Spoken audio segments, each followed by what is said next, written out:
Se reconstruire grâce à la musique, apercevoir un autre avenir que celui de la guerre. C'est ce que vous tentez de faire au Liban, Fawaz Baker. Merci d'être avec nous. Vous avez monté avec l'ONG Action for Hope une école de musique pour les jeunes réfugiés syriens. Vous êtes vous-même syrien, réfugié en France, architecte de formation, ancien directeur du conservatoire d'Alep, joueur d'oud. Et je crois, après avoir fait cette énumération, que vous détestez être enfermé dans une case. Pour quelle raison ? Parce que c'est étouffant. Parce que le monde est plein de potentiel et il ne faut pas vraiment se référer à ce que nous avons déjà fait, tout simplement. Et justement, cette ouverture au monde, c'est ça que vous enseignez aussi à ces enfants dans cette école, notamment au Liban? Alors, nous sommes déjà à notre 3e école. Il y a 2 qui sont au Liban. Et en Jordanie aussi. Et en Jordanie, à Amman, nous avons notre 3e école cette année en Jordanie, à Amman. Et voilà, c'est l'enseignement. Non, c'est plutôt notre direction. Nous, c'est vraiment du secours culturel. Et je dirais même du secours professionnel. C'est-à-dire, c'est vrai que quand on a froid, il faut... L'urgence, c'est d'avoir à manger et avoir quelque chose pour se chauffer, des vêtements, etc. Évidemment. Mais le secours, ça c'est de très court terme, en fait. Mais nous, on fait plutôt du secours, en fait, à long terme. C'est-à-dire le côté culturel et les côtés aussi... Nous, on forme des enfants pour devenir des musiciens professionnels. Hein. Il ne s'agit surtout pas de passer quelques heures, en fait, par semaine pour... se prendre en photo avec à la fin. Hein. C'est plutôt former des enfants qui sont capables plus tard de vivre de la musique parce qu'ils ont quand même un avenir qui est très très limité. Et justement, vous dites que former ces enfants à la musique, c'est une bombe, poser une bombe en fait dans le camp des islamistes. Qu'est-ce que vous voulez dire par là? Moi je pense tout simplement c'est qu'à partir du moment où l'enfant a été dirigé vers des solutions d'extrême, qui sont des solutions de facilité, c'est déjà trop tard. Donc nous, on essaye de faire une prévention, c'est-à-dire la musique nous permet quand même d'être un peu plus tempéré et de trouver des solutions réelles en fait pour les problèmes. Je veux dire, quand on arrive aux bombes, quand on arrive à la guerre, c'est que c'est déjà trop tard. Et maintenant que nous sommes en pleine guerre, il va falloir quand même reprendre le chemin. Parce qu'à mon sens, à moi, il n'y a pas d'autre possibilité en fait pour revenir à la paix. Je veux dire, le rôle de la culture, le rôle de la musique, etc., c'est le rôle de construire une société en bonne santé, quoi. Il vaut mieux avoir une discussion artistique pour l'avenir d'un groupe humain plutôt que de passer à la main aux armes.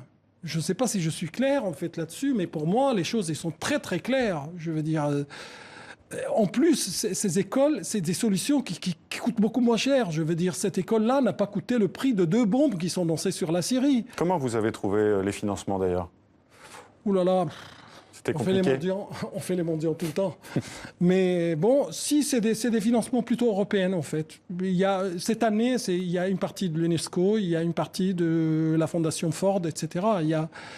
L'année dernière, c'était plutôt l'Institut Goethe. On essaye de se débrouiller parce que finalement... Mais ce sont des budgets pérennes, justement? J'ai pas compris la question. Est-ce que ce sont des budgets sur le long terme? Ou à chaque fois, il faut aller rechercher de l'argent? Malheureusement, non. Malheureusement, non. C'est que... non. Et c'est vrai que nous, on essaye de faire un projet à long terme parce que ça n'a pas de sens. Nous sommes à notre 3e année maintenant.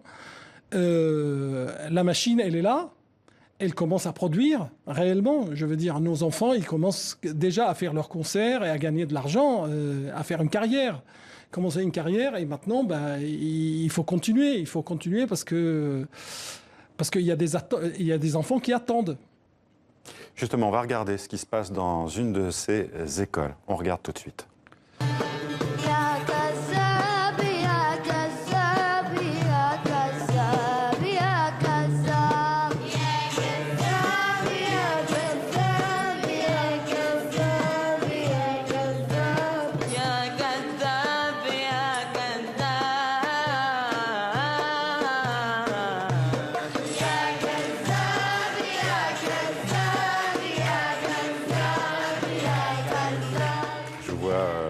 avec un grand sourire. Vous avez évidemment participé à ce projet, j'imagine. Ah bah oui, mais enfin, ça c'était le concert, en fait, de la fin d'études, en fait, pour la 2e année. C'est notre première session, en fait. Et quand je regarde, bah oui, bah, je regarde parce que j'ai de l'affection pour ces enfants et je trouve que, voilà, c'est...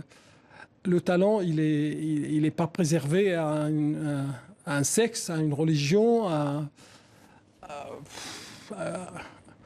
une culture. Donc voilà, parmi ces enfants-là, c'est des enfants que j'ai choisis parmi quand même des centaines qui se sont présentés. Et finalement, au bout de 2 ans, eh ben, j'ai formé des musiciens. Il y en a pas mal qui sont meilleurs que moi aujourd'hui. Et ça, c'est vraiment, tout professeur en fait rêve de ça. Je parlais de reconstruction, de guérison aussi. Est-ce que la musique les a aidés à panser leurs plaies, hein? Ce sont des enfants qui ont été témoins d'atrocités de la guerre. Hein. Vous avez constaté cela? Alors, j'ai constaté, par contre, c'est pas mon but.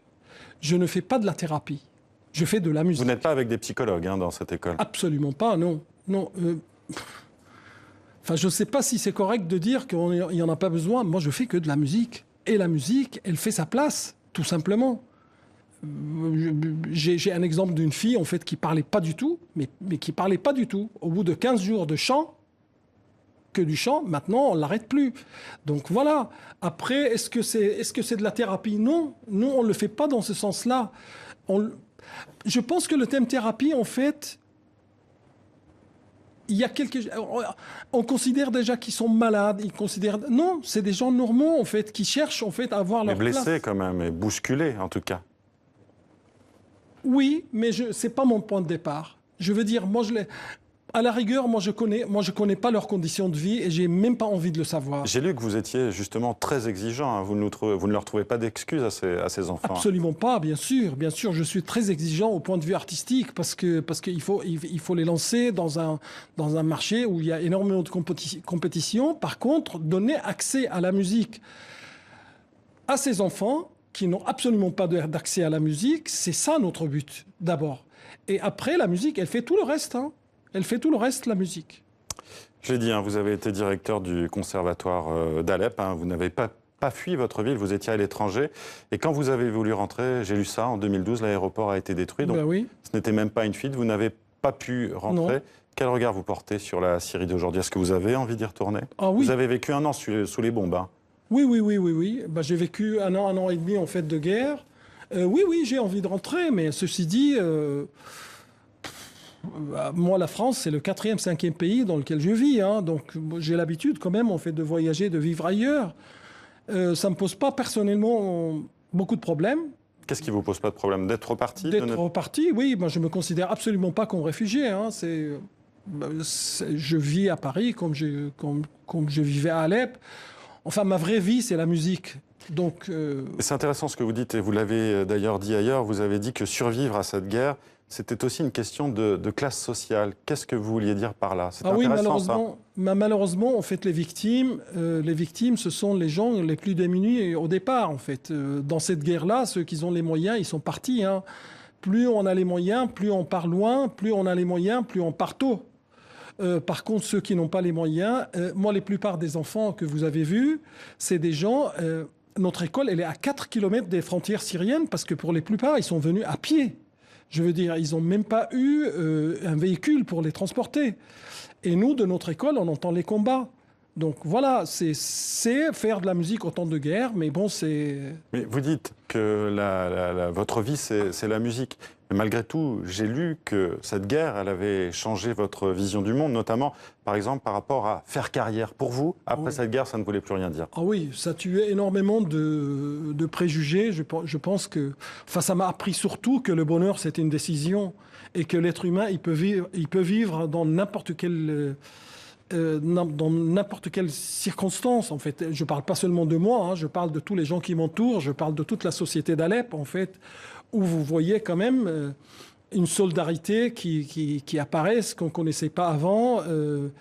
Et pour moi, la guerre m'a appris surtout de laisser tomber, en fait, énormément d'illusions du genre une carrière.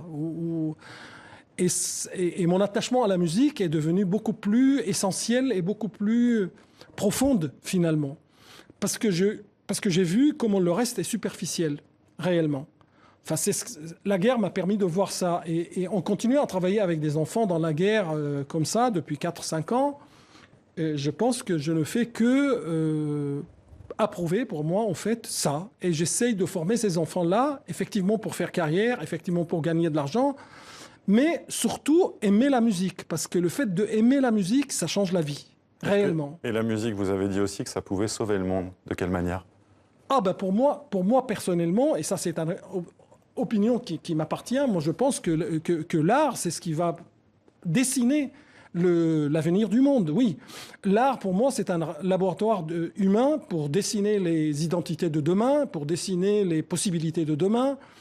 Et c'est un vrai laboratoire, en fait, l'art. C'est les artistes, entre parenthèses, évidemment, je ne veux pas faire une limite entre les artistes et les autres, mais c'est vrai que les gens, l'imaginaire, c'est ce qui permet quand même de imaginer l'avenir, voilà. Peut-être faudrait-il justement faire assister les négociateurs sur la Syrie, leur montrer en fait le travail de ces enfants, qu'ils écoutent. Vous n'y croyez pas beaucoup? Non. Malheureusement. Malheureusement, je ne crois pas. Mais vous ne croyez pas à l'aspect, vous ne croyez pas trop à l'aspect politique non plus, hein, c'est ce que vous avez dit. Ah non, absolument pas. Et la résolution, pas. Elle peut venir comment alors, dans ce conflit? Je ne sais pas. Moi, j'ai une solution alternative et je ne suis pas très concerné par ce qui se passe actuellement parce que je trouve qu'on tourne. On vous sent désabusé, hein, en tout cas politiquement.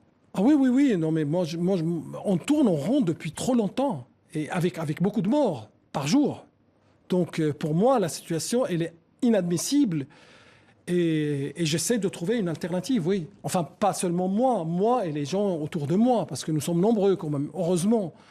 Et qu'il y a une vraie possibilité et nous avons des vraies solutions. Hein. C'est pas du tout superficiel, en fait. Enfin, en tout cas, pour moi, je prends au sérieux. Voilà. Alors, en plus de cette école de musique pour les jeunes réfugiés, vous avez aussi d'autres projets. Il y a le Quartz à Brest. Ah bah oui, il y a les Bretons, évidemment. Je travaille depuis 10 ans avec des musiciens bretons. Oui. Et puis, il y a plus récemment l'Orchestre de Chambre de Paris et la Philharmonie pour le mois de mars en 2019. Voilà, la musique. 1 heure de composition. Et j'espère pouvoir faire venir l'un des enfants, en fait. C'est vraiment bien de court-circuiter des machines qui ne marchent plus. Vraiment. Merci Fawaz Bakr d'avoir été notre invité.